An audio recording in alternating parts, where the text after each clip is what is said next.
Muy buenos días, muy buenas tardes, muy buenas noches, donde quiera que usted se encuentre. Este es el programa de la historia de las palabras. La historia de las palabras viene de las historias orales mayas, en donde implica que los dioses del Mayab nos crearon y al vernos inertes en crecimiento, ellos se dieron el tiempo de crear las palabras.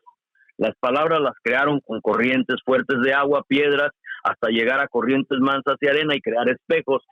Y ellos aducen que todos y cada uno de nosotros tenemos un espejo, que son las palabras, y con ello nos reflejamos el uno en el otro y obtenemos conversación y crecimiento. Bueno, pues hoy tenemos ojalá el tiempo nos dé para explorar este tipo de planteamientos. Tenemos con nosotros por fin al compañero Omar, que él en un video hizo este planteamiento y nosotros lo hemos estado trabajando. Está con nosotros Omar García, que fue presidente del cuerpo estudiantil de Ayotzinapa. Está con nosotros el doctor Adrián Ramírez. Está también el abogado y profesor Enrique González, y mi compañero, maestro García. ¿Cómo está? Bien, gracias. Sigo encarcelado, sí, pero listo. Y yo, Antonio Arias. Pues empezamos al menos con explicar un poquito el planteamiento para que Omar se dé un poco cuenta de lo que hemos intentado avanzar. Omar, el planteamiento que tú hiciste implicaba que le tuviéramos confianza a las personas nuevas que empiezan en la política, que al fin los políticos de carrera por lo general pues han lastimado al pueblo. Y nosotros lo hemos avanzado en forma tal de que tal vez con esta nueva sangre, nuevas personas que quieren hacer algo, unos por inercia propia, como fue lo que tú pusiste con darle oportunidad al señor de la Cruz, a don Felipe de la Cruz. Nosotros vimos que había más sangre, más personas que querían entrar inspirados por la postura moral o cómo presenta sus ideas en términos morales de Obrador. Y nosotros buscamos que lo que se ocupa es implantar un principio, y el principio de rendición de cuentas y transparencia. Y hemos estado trabajando con distintas personas esta idea, este planteamiento que tú iniciaste, para tratar de ver de que las personas nuevas, invitarlas a un programa de Zoom y ahí discutir esto más a fondo, pero la idea es de que ellos ver si están dispuestos a dar una declaración de bienes antes de entrar pues ojalá y entren a lo que ellos aspiran, y comprometerse a ser auspiciados, a tener una auditoría al final de su gestión, y buscar también apoyarlos, pero también criticarlos, esperando que nos ayuden a plantear ese principio. ¿Eso fue lo que tú intentabas, o cómo planteaste tú inicialmente esto, o qué estaba en tu mente cuando lo planteaste, Omar? ¿Qué tal, Antonio Arias, compañero? Gracias por la invitación. ¿No? Pues sí, el planteamiento es muy amplio realmente. No se trata solamente de una cuestión de ponerle, pues, ahora sí que unos límites a las personas que se inmiscuyan a la política. Se trata más bien de explorar este campo que casi las organizaciones sociales, los activistas en general, no exploran o que renuncian a priori a participar en él. No se trata de dejarnos llevar por la tan desgastada frase de que la vía institucional está agotada, porque pues eso nos las enseñaron en nuestras organizaciones, colectivos, pero muchas veces ni siquiera las personas que nos lo enseñaron participaron de esa vía. O sea, no hablan desde la experiencia, hablan de las experiencias pasadas, porque surgieron nuevos planteamientos de que hay que actuar fuera del Estado o fuera de las instituciones. Entonces, realmente se habla sin experiencia. Las personas que dicen, no, la vía institucional no sirve, es porque realmente no lo han experimentado. Y el problema empieza entonces que cuando quieren inmiscuirse o cuando se inmiscuyen por primera vez, ocurren dos cosas. Una, o los absorbe de plano el sistema, o dos, no son funcionales, no son aptos, porque que no llevan la experiencia. Llevan mucha voluntad y muchos principios, pero no planteamientos serios para transformar. Entonces, la rendición de cuentas que tú mencionas no solo va sobre su patrimonio inicial y final, sino más bien sobre el planteamiento que realmente hace. Ahora, la otra cosa es que no por venir del movimiento social las personas deben ser eficientes, no por tener principios y tal, por ser sangre o sangre. Don Felipe de las Cruces ya es lobo viejo, no es nada la lucha social, se egresó de Ayotzinapa desde 1988 y no es que yo lo defendí en estricto sentido, es simplemente que hice un planteamiento en general hacia las personas que provienen del social y se inmiscuyen. Repito, eso no es garantía para que hagan cosas. Entonces la rendición de cuentas o la vigilancia de la ciudadanía de estas personas no solo debe limitarse a su patrimonio o a ver si se enriquecieron en el puesto de gobierno, sino si cumplieron con el planteamiento que están haciendo al incluirse a la política institucional. Mira, yo por experiencias y en el caminar, andar escarbándole las ideas, y creo no has oído los programas, estás tú bastante ocupado con tratar de ver también el mismo planteamiento, pero en puesto de otra manera, llevar a juicio a los expresidentes, que es la misma situación, la misma planteamiento filosófico, la misma abstracción que nosotros estamos trabajando ahorita, pero lo estamos trabajando desde abajo nosotros. A mí el padre Peraza y la experiencia también me dice que los principios deben de ser superiores a las personalidades. Y empezar a tratar de implantar este principio en la sociedad mexicana, que empiece a tener una forma, una base crítica y no depender de a ver qué van a hacer los políticos, creo que nos va a ayudar al futuro. Pero vamos a ver qué dicen los compañeros. Pues empecemos, don Enrique, ¿qué piensa usted? Hace tiempo que me da vueltas en la cabeza el tema de cómo adecentar a los políticos. Es decir, cómo hacemos que se vuelvan personas decentes. O cómo hacemos que no se vuelvan indecentes en el ejercicio de cargos públicos, en otras palabras. Y me da vuelta en la cabeza y busco un mecanismo y pienso en otro y pienso en aquel. Y siempre tengo el problema de que los resultados no son los esperados, que sigue habiendo mucha indecencia en el terreno de la política, porque siguen primando los intereses, las ambiciones, las componendas y las bribonadas. O sea, sigue siendo un territorio del quehacer político formal, el quehacer político conocido como se practica comúnmente, pues no sé si en el resto del mundo, pero México sí lo conozco muy bien, y sé que en México así se practica, y cuesta mucho trabajo adecentar a los políticos. Esa es la conclusión a la que llegas.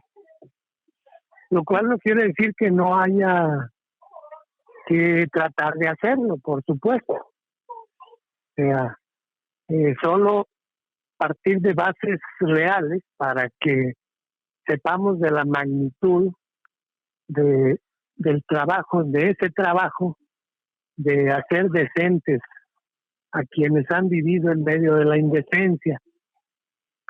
Ciertamente hay una clase, hay un sector de la sociedad, un segmento de la sociedad que ya se acostumbró a vivir en y de la política, de lo que llaman política esta actividad que lleva a las personas a disputar cargos públicos y que poco a poco, como dijo Omar, van asimilándose al sistema, se van volviendo parte les gusta, empiezan a disfrutar el dulce encanto del cargo público y no lo resisten.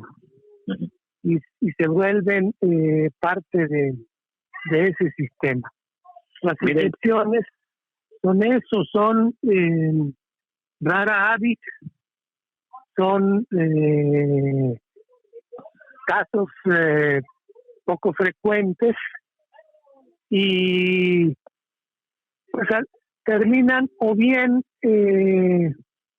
fuera del sistema, o el sistema los expulsa porque son honrados, porque son decentes, porque son honestos, o bien terminan siendo parte de él, terminan asimilándose y y repitiendo lo que los demás hacen.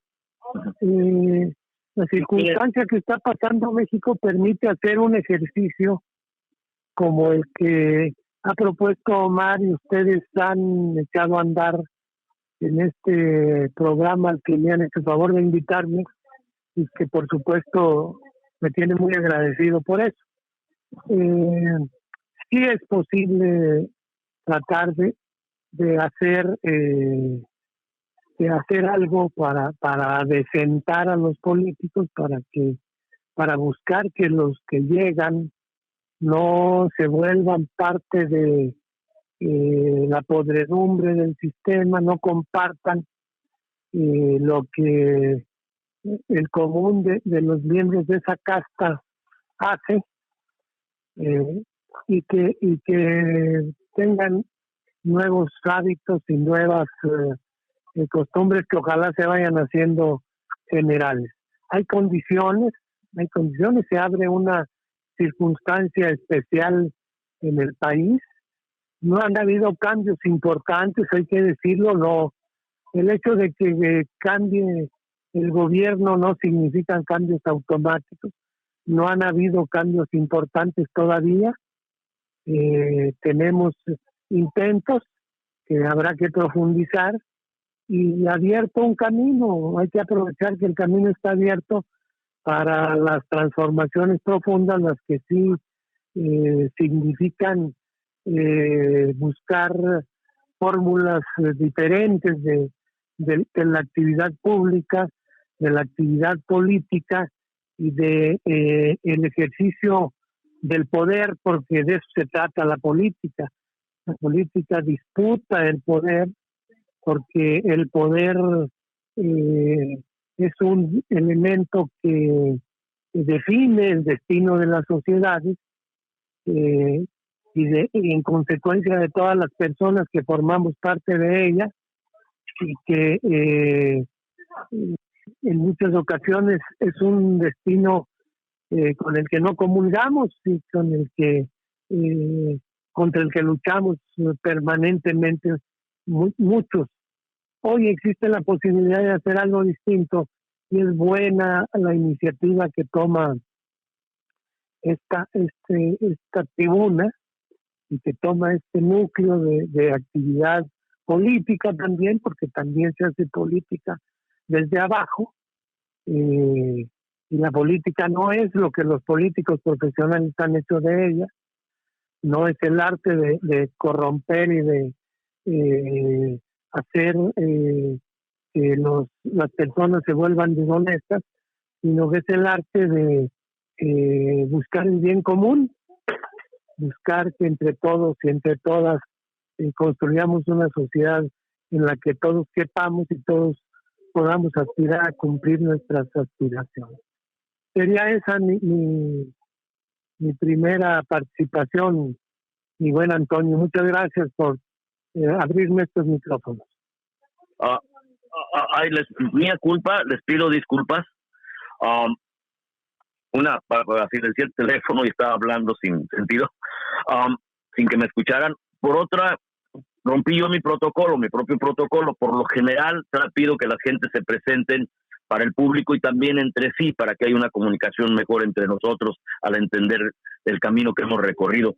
Omar, por favor, pudieras tal vez en forma breve presentarte como tú quieras, estudiante de expresidente del Cuerpo Estudiantil de Justina Panofe. ¿Pudieras, por favor, darnos un poquito, unos 30 segundos tu persona? Y hola, ¿qué tal, compañeros, compañeras? Omar García, soy uno de los sobrevivientes del caso Ayotzinapa, ex vocero del movimiento, y pues ahora soy estudiante de Derecho aquí en la ciudad de... Bueno, maestro Adrián, por favor, se puede presentar, ahí disculpando que fallé en mi protocolo. No, no te preocupes. Pues buenas noches, y me da mucho gusto poderles saludar y recordar que hay una trayectoria muy grande que hoy se reúne con nosotros para discutir un tema que es fundamental, el tema que tiene que ver con principios, que tiene que ver con un cambio en la visión de hacer de la política. Y primero quiero reconocerle a Omar ese excelente trabajo que hizo para la recolección de las firmas en torno a la posibilidad de enjuiciamiento de presidentes. El solo hecho de plantearlo ha sido un reto fundamental para que precisamente sobre la política, que asuman la responsabilidad y respondan por sus acciones expresidentes y finalmente el régimen político. Esa labor que junto con Alina Duarte realizaron, Omar, es verdaderamente diríamos una epopeya, porque tan poco tiempo, en plena pandemia, y con muy pocos recursos lograron una oleada de adherencias y de apoyos bastante bueno, además de tu trayectoria ya como vocero en relación al tema de Ayotzinapa. Y Enrique, pues también ese reconocimiento a la labor de todo el tiempo. Y bueno, es un motivo también de gusto. Hoy estamos nosotros celebrando 36 años, perdón, de la Liga Mexicana por la Defensa de los Derechos Humanos. Me recuerdo por ahí cuando con Enrique íbamos hacia un foro allá en Guerrero y en el camino íbamos conversando sobre temas precisamente que tienen nuestra naturaleza.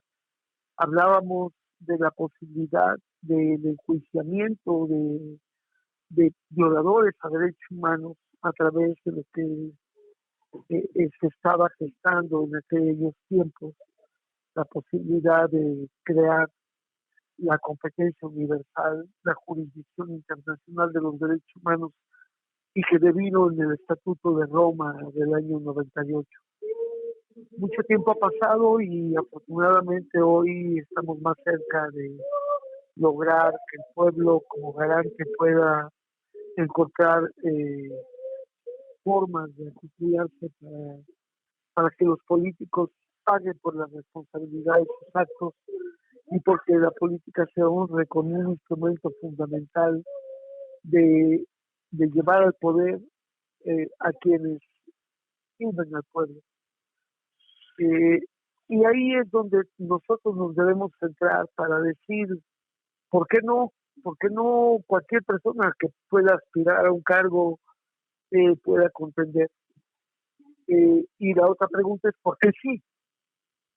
Y en el por qué sí, hay que decir que no son seres individuales, no son personas en lo individual, sino son personas que se comprometen con su comunidad, con su pueblo, con quienes en un momento dado han caminado juntos para lograr esta posibilidad de hacer política en los marcos institucionales para lograr tener un cargo público que permite incidir en la situación política.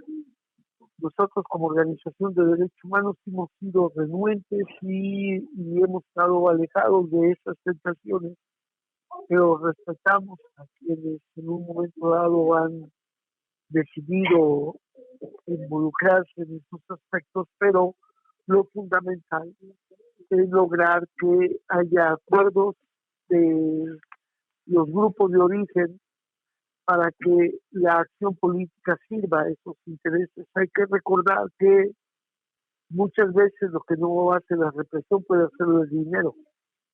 Hemos visto cómo el sistema político en estas democracias permite que haya diputados y haya alcaldes y haya puestos de elección popular que duran 3 años. ¿Por qué lo hacen de esta manera? En 3 años en un país, en tiempo nación, es un parpadeo, no impacta mayor cosa. Pero les permite al poder en 3 años ubicar a la persona y en un momento dado hacerla a modo para que sigan o desecharla si no se corrompe. Pero también ha habido quien ha logrado a través de eso solidificar propuestas e incidir para el pueblo. O sea, no podemos generalizar y hay que tratar de ubicar la individualidad como un elemento importante.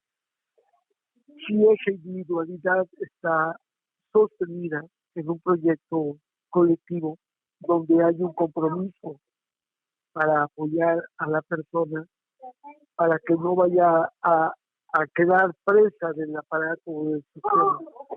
Si la persona se compromete con su pueblo y con su gente, entonces tendremos una respuesta adecuada y antes de decidir la intencionalidad de contender, tiene que cumplirse con este proceso inicial del compromiso de que lo que genera el propio modelo de un cargo público sirva al proceso de desarrollo organizativo de la organización de la comunidad de origen. Creo que eso es fundamental. Bueno, ¿quién es Adrián? Supimos todo esto. ¿De dónde viene Adrián? Unos 30 segundos, Adrián, para que hables un poquito de ti. De la Liga Mexicana. Okay. Como les comenté, soy presidente de la Liga Mexicana por la Defensa de los Derechos Humanos. Hoy acabamos de tener una sesión muy, muy interesante porque llama la atención de que de muchas partes del mundo, de muchas partes de la República, de nuestra ciudad, del país, se vincularon con nosotros para agradecer esta trayectoria de 36 años de la Liga Mexicana por la Defensa de los Derechos Humanos. Yo fui electo presidente el 20 de noviembre del 93 y sigo aquí todavía y espero que pronto las nuevas generaciones y el equipo de trabajo que hoy está en la DIMED pueda relevarme de este cargo para que se fortalezca más la defensa de los derechos humanos. Soy médico de profesión, he estado pues, vinculado también siempre a los movimientos sociales y tengo pues, gratos recuerdos de los cursos y talleres que dimos ahí en Ayotzinapa, que hemos dado para las comunidades, que hemos dado para los grupos, aunque nuestro papel no siempre sea protagónico o logre un impacto mayor, pero no por ello deje de ser nuestra labor importante. Muchas gracias, Adrián. Maestro García, un poquito de qué piensa de esto. Bueno, es algo interesantísimo porque el sistema político y la práctica política electoral, porque hablamos de entrar en la política, los activistas ya están metidos en la política, pero no necesariamente en la política electoral. Entonces, saliendo de ese ambiente de activista, por lo regular tenemos compromiso con el pueblo y hay gente que nos reta de mantenernos fieles a ese compromiso, pero ya entrando en el sistema político electoral ya es otra cosa, porque todos o casi todos los otros participantes del sistema ya están impuestos a ver la política y eso no importa lo que dicen, pero lo que hacen, ven a la política electoral como avenida a enriquecerse y ahí está para mí un problema. Lo que proponemos de transparencia y rendición de cuentas y esto de públicamente exponer el patrimonio inicial y el patrimonio final es nomás un esfuerzo de tratar de enfocar la atención del ciudadano a ese aspecto de la política, porque tenemos o seguimos reelectando y hay muchos esfuerzos para limitar eso, plazo, término limitado y otras reglas. Hay decir que el enriquecimiento en la política es ilegal, pero no sé, pues hay que ir a la corte donde pues ahí dejan uno salir, dice no, con cualquier explicación del patrimonio que se incrementó mientras estaban en la oficina. Entonces es cuestión de tratar de impulsar otra tendencia, quizás utópica, pero no podemos perder esa visión utópica de lo que el mundo que puede ser, lo que podríamos construir. Y este es un comienzo de tratar de enfocar esa actitud y no solamente enfocar el interés del ciudadano, pero también tratar de que el ciudadano llegue a seguir interesado, porque muchos de nuestros conciudadanos tienen la tendencia de decir, no, que los políticos son una bola de rateros y siempre han sido, ¿y qué vamos a hacer? No, hay que romper esa mentalidad en el ciudadano y que el ciudadano se encargue de tratar de poner límites a los políticos, ya sean que los que son activistas y los que son de carrera. Bueno, yo en lo que estuve ahí tratando de escarbar las ideas allá como pude, ¿no? Pues no tengo estudios propiamente. Caí con News and Letters y ellos estudian Hegel, Marx y Radoyanskaya. Y uno de los compañeros cuando estábamos estudiando filosofía en ese grupo me dijo que el objetivo real no es el poder, el de la actividad humana para cambiarla, sino la conciencia del pueblo. Que el pueblo despierte a su propio potencial, a la capacidad de sí mismo, y tomen la responsabilidad que les corresponde. Y en esto que propuso Omar, lo hemos estado trabajando para tratar de ver si en ese sentido vemos que el pueblo tome la responsabilidad y empezar a caer a juicios a toda esta gente que guía la sociedad, pero para interés propio o de mala forma, y engaña, manipula, y no alcanza a tener un contrapeso, una sociedad que le haga un contrapeso para que no caigamos a los extremos a los que hemos caído. Omar, ¿qué piensas de todo esto ahora que estamos un poco discutiendo esto? Tal vez diferente a lo que tú inicialmente pensabas, pero creo que, pues dime qué importancia le das a esto o qué piensas de ello. Sí, pues yo le doy toda la importancia. A mí me gustan estas charlas porque aprendo. Sin embargo, me gustaría decir unas cosas que también muchas veces no examinamos. Cuando hablamos de que todo el mundo participa en política, eso para mí me queda muy claro. Aún los que dicen que no participan en política están tomando decisión política y le están dejando a otros participar o tomar decisiones por ellos. Eso ya es participación política. Por otro lado, como los partidos políticos, las instituciones de un Estado, de un gobierno, al final de cuentas no van a traer gente a China, no van a traer gente a la Luna ni a Marte, van a traer gente que habita en su territorio. Y por lo tanto, pues son instituciones abiertas a las cuales afluye todo tipo de gente. Y normalmente es gente proveniente del pueblo, un pueblo que está dividido en organizaciones, en partidos políticos, en colectividades organizadas o no organizadas, pero que todos han aprendido desde abajo a ser como son. O sea, estamos obviando o estamos olvidando el hábito al cual ya estamos inmiscuidos, ¿no? Vivimos en un sistema en el cual pues estamos atravesados por relaciones de poder. Todos convivimos con nuestra familia, donde hay relaciones de poder, hay hábitos tal. Por lo tanto, cuando una persona llega a un partido político, pues reproduce esos hábitos o los exacerba. Si una persona creció en una comunidad donde sus hábitos relacionales eran adecuados, honestos, normalmente va a seguir siendo así, aún esté en el PRI, aún esté en el PAN, aún esté en Morena o aún esté en una organización social. Si esta persona ya era un poquito corrupta y se quedaba con el cambio cuando lo mandaban por las tortillas de cenizo, pues es el hábito el que hace a la persona, y por lo tanto, pues cuando ya tenga más posibilidades de hacer con mucha más suma de dinero, pues lo va a hacer también. Nunca corregimos eso desde que venimos. Eso por un lado. Por el otro, pues yo no creo en el pueblo bueno, porque también acá siento que estamos idealizando a las organizaciones sociales y a las colectividades, incluso a los pueblos originarios. No, a ver, en los pueblos originarios, en las comunidades campesinas, en el pueblo mismo en general, habemos todo tipo de gente, y que vengamos de ahí, nos inmiscuyamos ya en la política no es garantía, repito, porque pudiera ser que ya traigamos ciertas características.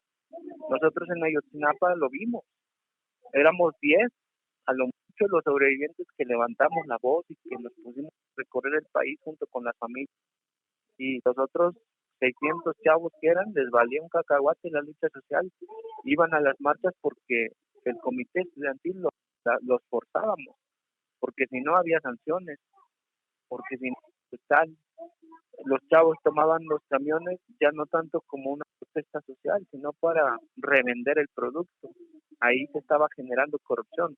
Quiero decir con todo esto que nuestro ojo vigilante no debe estar solo en las instituciones gubernamentales. Primero, nuestro ojo vigilante y nuestra exigencia de rendición de cuentas debe estar en nuestras propias colectividades, porque ellas son las garantías de que algo después cambie, cuando pasen a formar parte en algunas ocasiones de las instituciones del Estado, y cuando no, cuando quieran hacer su actividad fuera del Estado, desde abajo y a la izquierda, pues con mucha mayor razón debemos exigir rendición de cuentas, porque todas las organizaciones van por la vida hablando del pueblo, que luchan por el pueblo, que luchan por la libertad, que luchan por la democracia. Todas, sin excepción, van diciendo eso, pero son pocas las que rinden cuenta, a excepción del zapatismo, que cada año o cada determinado tiempo pues hace comunicados diciendo hemos crecido en esto, hemos fracasado en esto, nos han salido estas cosas, etcétera, pero ellos sí por lo menos realizan un ejercicio de transparencia. La otra cosa, compañeros, es que al participar en política no nada más queremos hacer grilla ni hacerle la vida imposible a la institución. Queremos poner en la agenda pública políticas públicas. Queremos que haya en la agenda pública los temas que nos interesan. Y para llevarlos a cabo, pues no basta con votar por alguien, hay que llevar gente también para que pues le den continuidad a estas políticas, para que en su implemento pues se vea el fruto. Por eso yo decía, Antonio, que me daba un poco me hacía ruido cuando pues todo movimiento social va y toca puertas en el Congreso, va y toca puertas en el Poder Judicial, va y toca puertas en el Poder Ejecutivo, buscando por ahí un funcionario que tome en cuenta sus demandas. Pero pues como ellos no los eligieron nunca y como se declararon apartidistas, pues esta gente ni les hace caso, ni siente sus demandas, ni nada. ¿Qué mejor sería que tomáramos el Congreso, el Parlamento, etcétera, y aunque no es garantía, aunque 8 de cada 10 que metamos ahí se nos desperdicien, 2 por lo menos van a dar la cara, así como lo es en todo. Repito el caso de Ayotzinapa, éramos 10 de cada 100 los que le entrábamos realmente a la lucha, o los que le entramos. El resto yo no podría meter las manos jamás por ellos. Aun cuando marcharon junto a mí, cuando gritaron consignas, yo sé que los compañeros no le dieron continuidad a la lucha. Y apenas salieron de Ayotzinapa ya pues, volvieron a ser quienes eran. Omar, nos has favorecido varias veces con tu tiempo, ¿no?, en el programa, y te lo agradecemos mucho. Y en una de ellas acordamos en que tenemos distintos caminares y tenemos diferencias, pero tenemos la necesidad de explorarlas y platicar. Yo tengo puntos muy distintos a eso. Yo pienso que la conciencia del pueblo, lo que tú propusiste, se tiene que llevar al despertar del pueblo para tratar de verdaderamente vivir bajo el principio de democracia. Que no se alcanza la democracia, pero es una plática social donde se derimen responsabilidades y se resuelven problemas en forma conjunta, no como le han enseñado, que es un juego de números y marrullerías. Don Enrique, ¿cómo enriquecería esto? ¿O estaría en desacuerdo conmigo, con alguno de nosotros? ¿Alguna que usted quisiera plantear? Es interesante escuchar los puntos de vista de las personas que me hacen favor de compartir este programa. Primero, pues debo mandar un abrazo a la Limet porque está cumpliendo 36 años, nos dice Adrián. Vi en las redes, pues, las benditas redes sociales, vi que tenían este festejo y qué bueno que hay la oportunidad de manifestarle nuestro apoyo y nuestra simpatía a la Limet. Y escuché al maestro García con mucha atención y mucho respeto, como siempre, y luego al joven Omar, que pues como todo joven es inquieto y es pues que digamos arrojado, ¿no? Es gente de combate. Qué bueno, me siento feliz de estar en esta reunión. Les diré que sí es lo primero que hay que definir es que si es importante o no luchar por el poder. Eso sería una primera cuestión que habría, porque nos dice Antonio que filosóficamente se trataría más bien de formar conciencia entre las personas, entre los gobernados, entre los de abajo, para que estos fueran quienes ejercieran una autoridad, un mando, una supervisión sobre aquellos que ejercen cargos de gobierno, cargos de Estado. Y bueno, recuerdo bien que hubo este mismo debate sobre si es importante o no luchar por la conquista del poder, cuando aparecieron nuestros hermanos zapatistas allá en el sureste mexicano. Ellos dijeron que no, que la lucha no era por la conquista del poder. Entonces hubo un gran debate, el debate se hizo nacional y hubo muchos puntos de vista, hubo muchas participaciones en un sentido y en otro, diciendo que sí es importante luchar por el poder y otros diciendo que no, que el poder es un elemento de corrupción y de creación de prácticas indebidas en las personas y que entonces no valía la pena luchar por ellos, sino por un nuevo mundo con nuevas características.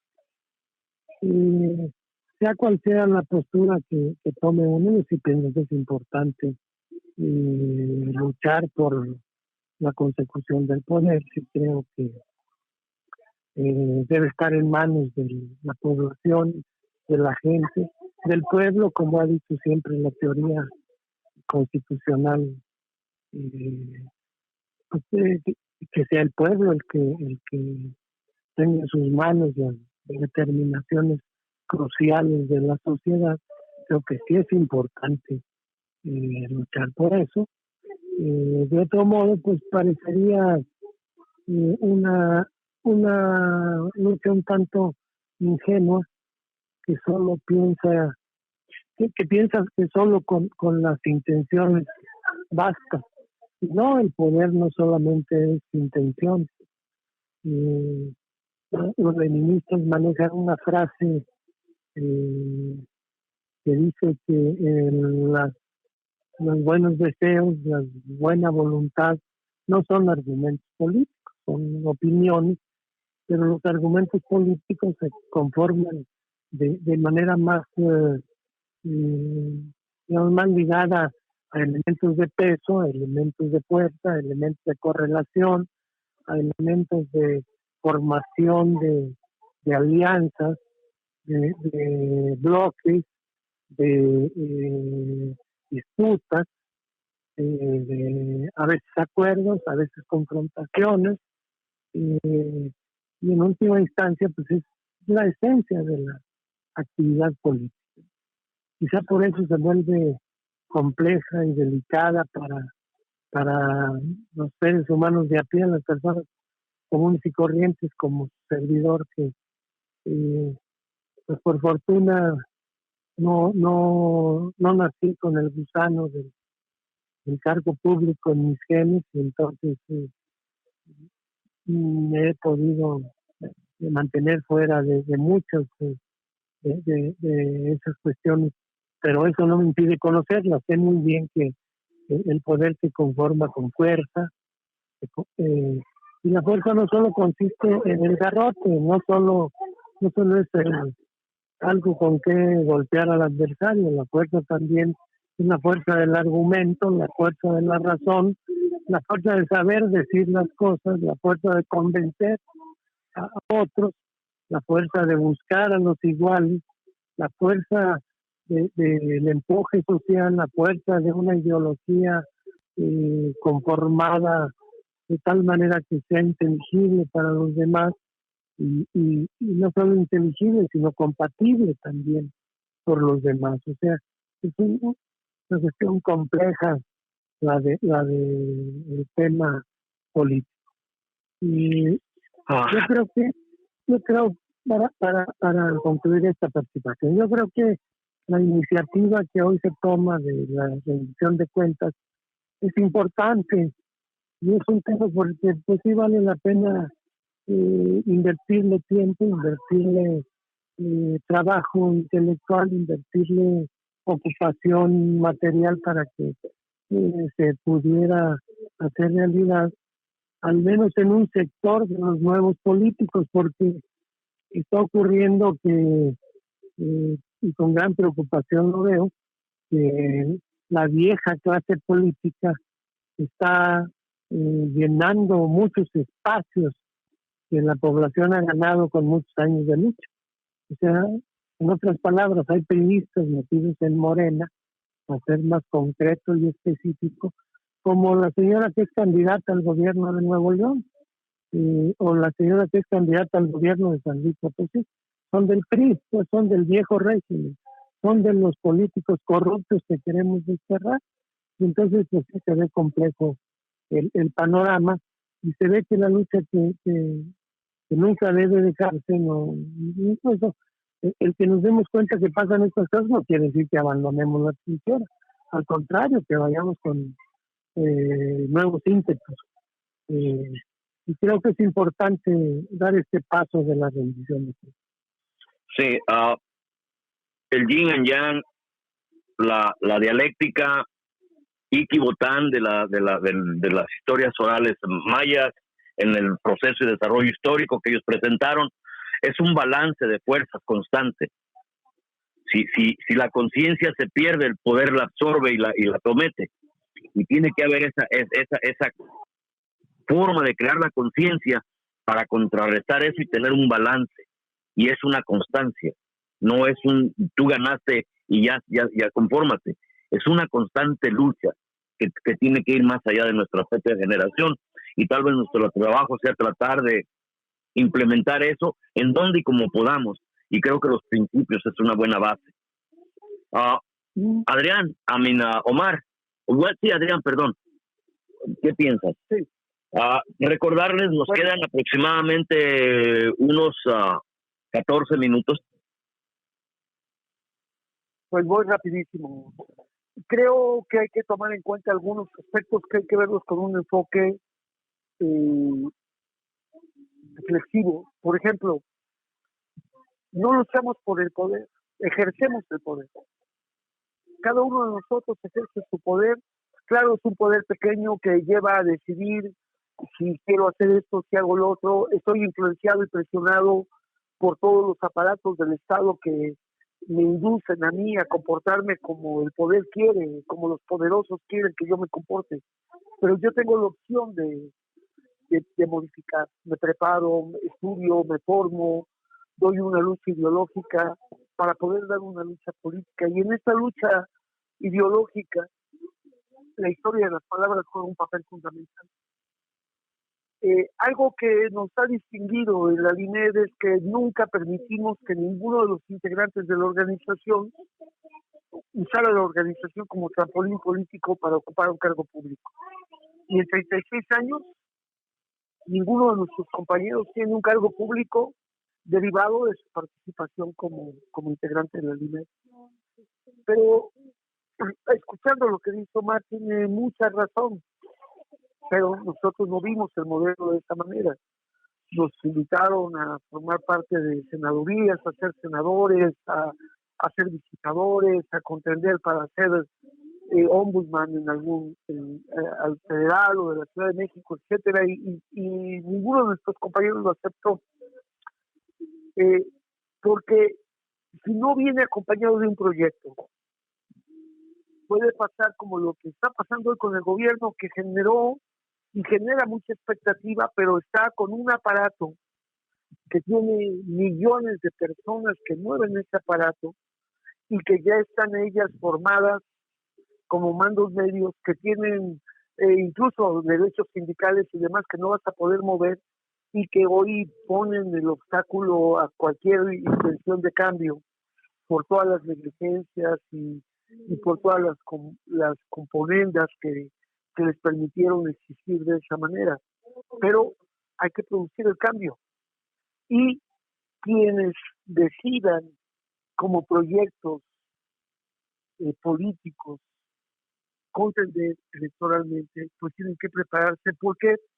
Porque la contienda electoral y los cargos públicos tienen dos posibilidades. La primera es que pues puedes hacer política y implementar políticas públicas y tomar decisiones y resolver asuntos, que eso a cualquiera de nosotros nos gustaría muchísimo.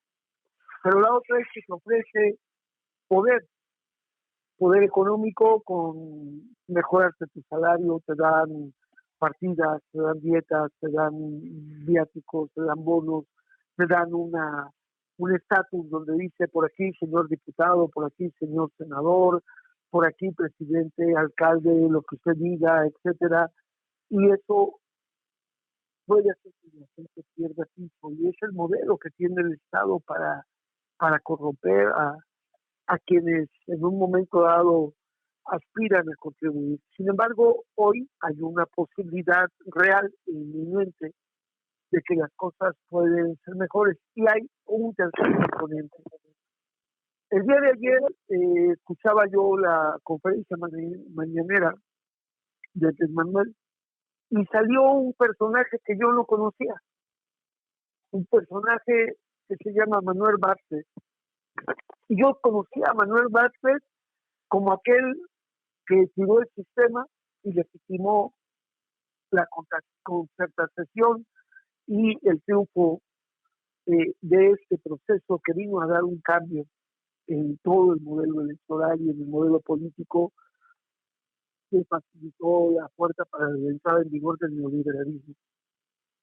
Pero el personaje que yo vi ayer es un personaje completamente diferente. ¿Por qué? Porque él acumuló poder, riqueza, se benefició, hizo de todo, y pareciera que hoy no tiene necesidad de eso y está como en una culpa, yo ya no necesito eso, quiero ahora revivirme de otra manera. Es decir, a mí no me preocupa si es panista, si es priista. Nosotros vimos a gente de ultraizquierda que estuvo en los movimientos incluso insurgentes y que se convirtieron en cualquier cosa. Eso no es garantía. Lo que es garantía es lo concreto. A nadie podemos cargarlo por sus méritos del pasado, ni tampoco podemos cargarlo o desecharlo por su pasado. Recuerdo también a Monseñor Romero, que venía de la derecha y venía con un discurso proempresarial y en beneficio de la oligarquía, pero al estar en contacto con el pueblo toma una acción, toma un compromiso y ayuda a que desarrolle un proceso, el movimiento de lucha por la liberación. Entonces, se nos cayó Adrián. Omar, ¿qué piensas de esto? Súper interesante. Coincido plenamente con Adrián, precisamente, ¿no? Yo en esta situación, porque a veces nos cargamos mucho de ideologías y hacemos de los principios dogmas. Entonces, cuando no vemos que las personas son capaces de transformarse Y cuando no somos sinceros en el sentido de decir, a ver, no es garantía que un luchador social, quitando un ingreso, va a actuar de manera correcta, porque bueno, todo un juego ahí, es todo un sistema que pudiera absorberte o marginar, al final de cuentas no darte opciones de cumplir con lo que supuestamente llevabas, ¿no? Con la gente, porque tienes que alinear intereses mucho más grandes. Alza un poquito la voz, apenas te escuchamos. Pero también está la cuestión de que un político, una gente de clase alta tal, pudiera tener pues una noción social de cercanía al pueblo. Todos somos capaces de transformarnos. El tema es cómo lo hacemos, ¿no? ¿Qué medios existen para que estas transformaciones se den en las personas, en las colectividades? Es bien complejo, repito. Y la otra cosa es la cuestión del trampolín. Yo he tratado de cuestionar un poquito esa noción de que las luchas sociales se utilicen como trampolines. A mí me han acusado mis compañeros normalistas y muchas personas de la lucha social de que usé de trampolín lo de Ayotzinapa para venirme a vivir a la Ciudad de México y trabajar y estudiar aquí, sin que tomen en cuenta todo el riesgo que implicaba quedarme, ¿no? Porque para ellos está más que otra cosa en los principios. Por coherencia, alguno me decía, a un verdadero luchador social lo matan o lo desaparecen o lo encarcelan. Tú como estás vivo no eres un verdadero luchador social. Y yo decía, chingado, pues entonces, ¿qué esperaban? ¿Que me mataran? ¿Qué tal? Pues está jodida esa noción. Por otro lado, pues estaba la cuestión, o sea, y si yo me hubiera ido a la guerrilla, Antonio, si yo me hubiera ido utilizando el tema de Ayotzinapa, si me hubiera hecho un grupo armado y tal, y hubiera dicho esto es por mis 43 compañeros, verdad, ahí la gente que hoy me critica me aplaudiría. Y aún así, en estricto sentido, estaría usando de trampolín el tema de Ayotzinapa, fíjate. Aquí lo que está hablando por nosotros es nuestra condición de clase. Eso hay que tenerlo muy en cuenta también, de cómo juzgamos a una persona o a otra por tomar posición en un sentido u otro. O sea, son esas las cuestiones que hay que tomar en cuenta para ver de qué manera. Además, como buen leninista, yo entiendo que a veces hay que hacer alianzas, hay que hacer bloques, aunque sean temporales, aunque no sean permanentes, aunque no funcionen a largo plazo. Hay que hacerlo. Es como subir una montaña inexplorada, pues. Uh-huh. Tenemos que zigzaguearle. Uh-huh. Tenemos ¿Estás ahí? Y crecer, y crecer, y crecer. Esas son las cuestiones que yo quise plantear. Y repito, yo hablé de don Felipe aquella vez. Ahorita no podría hablar mucho por él, anda muy defendiendo a Félix Salgado Macedonio. Y la verdad, ahí sí ya, don Felipe... Para mí, como te dije, era más que nada un sujeto para tratar de trabajar este planteamiento. Puede ser Felipe de la Cruz como puede ser otro. Es el principio el que tenemos que tratar de ver que se empiece a trabajar en sociedad para tener una exigencia a toda esta gente que nos ha llevado a este nivel de tragedia y miseria en muchísimos sentidos, hambre y necesidades, apariciones. Y esto es un proceso, no son cosas hechas, van cambiando, van caminando. ¿Cómo podemos nosotros ir interpretando la realidad conforme esta cambia? Y yo agradezco mucho que haya entrado en contacto con Hegel. Creo que me hace más entendible los postulamientos filosóficos de Marx. Pero yo también puedo estar confundido. Maestro García, unos cuantos minutos, nos quedan como 6, yo creo. Más bien como 3. Órale. Este proceso es interminable y también los procesos políticos son interminables. Los procesos de desarrollo de personas, de clases, son interminables y mientras hay tenemos vida, pues hay que seguir, hay que cuestionar, hay que presionar, hay que pues, no aceptar algo como la realidad que no podemos cambiar. Aunque resulta un fracaso, hay que hacer la lucha de cambiar esa realidad. Hay gente que dice, no, pues lo que existe. No, a veces lo dejamos existir. Maestro Enrique, unos cuantos segundos Un abrazo para mis amigos y tiene razón el maestro García. No debemos quitar nosotros nunca el dedo del renglón. Tenemos que seguir buscando caminos para que este país y esta humanidad sean mejores. Muchas gracias por la oportunidad de participar en este interesante programa.